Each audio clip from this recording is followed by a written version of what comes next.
Hi everyone and welcome back. The vast majority of Australians, particularly in the younger generation, the younger Australians, they don't have any real political education. Now, that doesn't mean that they're stupid in any way. It doesn't mean that they don't care either. It means that they're busy. It means they're trying to live their lives, trying to stay afloat. People are raising families and growing businesses and paying mortgages and just trying to keep up with the cost of living, which takes a lot out of people, there's no doubt about it. And politics isn't something that most people sit around thinking about on a day-to-day basis. Now, if you pay attention at your local polling booth on election day, you'll see signs everywhere. You'll see volunteers handing out how to vote cards, the red, the blue, the green, whatever it is, the teal. And people tend to line up, and I watch them. They'll sit there and they'll read the red card, then they'll flip over, and then they'll read the blue card and flip over, and then they'll read the green card and flip over, and then they'll walk into the booth and vote.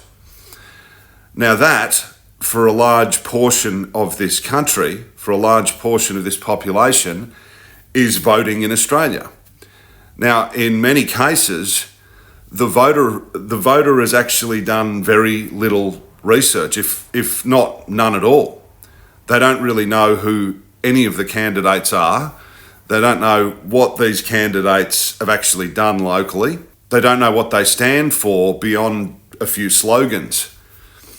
They scan a page while standing in the line on the day. They pick a colour, and once they've picked that colour, then they follow the instructions.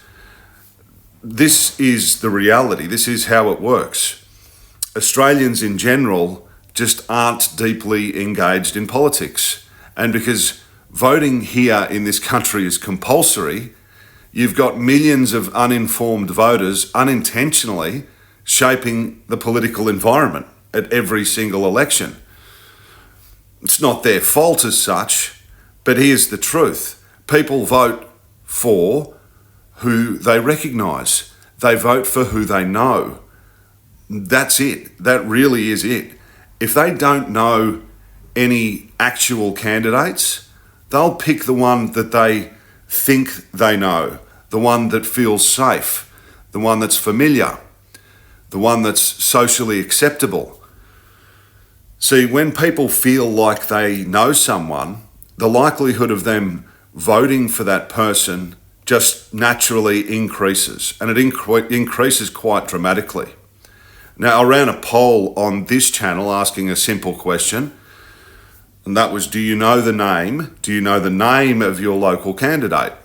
And so far, around 60% of people who voted have either had to look it up or said they voted for the party, not the person. And remember, that was on my channel, and my channel is politically focused. My viewers, I would assume, are already engaged in politics more than the average. Now imagine running that poll on a meme channel or on an entertainment channel. I reckon the results would be a hell of a lot worse. And this is the problem. Let's ground this in a real example. Let's look at the electorate of Deakin in Victoria. Deakin was won by the Labor government. One Nation received around 2.6% of the vote. Now, out of more than 100,000 votes cast, One Nation got about 3,000. Why? Well, who was the One Nation candidate for Deakin? Her name is Anne Cook. Now, this is not any form of attack on anyone, definitely not on Anne. This is just simply an analysis, for example. So let's do what a voter might do. Let's Google Anne Cook, One Nation. Let's see what comes up. What do we find? We've got no website, no contact details, no media presence, no local office, no visible community activity, nothing at all. So if a voter with little interest in politics turns up on election day in their electorate, why would they choose Anne Cook? They've never heard of her. They've never seen her other than on the election day. They have no idea really what she stands for locally. Sure, they might recognise the words Pauline Hanson's One Nation, but elections are won by local candidates, not through national branding. Now, if we compare that to the major party candidates, let's have a look at Michael Sukkar and Matt Gregg. They're also for Deakin. Let's Google them. What do we see? They're visible. They have offices. They have websites, contact details, media appearances, community events. They've got signs up on bus stops. They've got faces that people actually recognise, and that's why they get elected, because they're known. See, I personally used to run a real estate agency for 10 years, and I can tell you something with absolute certainty. If you want to be a successful, busy real estate agent who puts deals together, you must be known in your community. You've got to be in the letterboxes. You've got to be on signs. You'd be driving people mad. You must be visible on signs, on bus stops, online, everywhere. And, you know, when you're flooding people's letterboxes, sure, people complain, but they'll know you. And when people know someone, the reality is that they just use them. I remember very clearly, I had a lady call me one day, and she basically said to me, "Tim," I said, "Yes," and she says, "I've been putting your flyers in my bin for the last 2 years." And I had a bit of a giggle, and she said, "But listen, I need to sell a house, so when can you come over and list it?" Now, that wasn't just a one-off. That kind of thing used to happen all of the time. That's just basic human psychology. Now, if that's true for selling houses, and I can assure you it is, it's even more true for winning elections. An electoral candidate must be visible. They have to be recognisable. They have to be present in the local community. And when that happens, their vote share is going to increase. They might not win, but it's going to dramatically increase.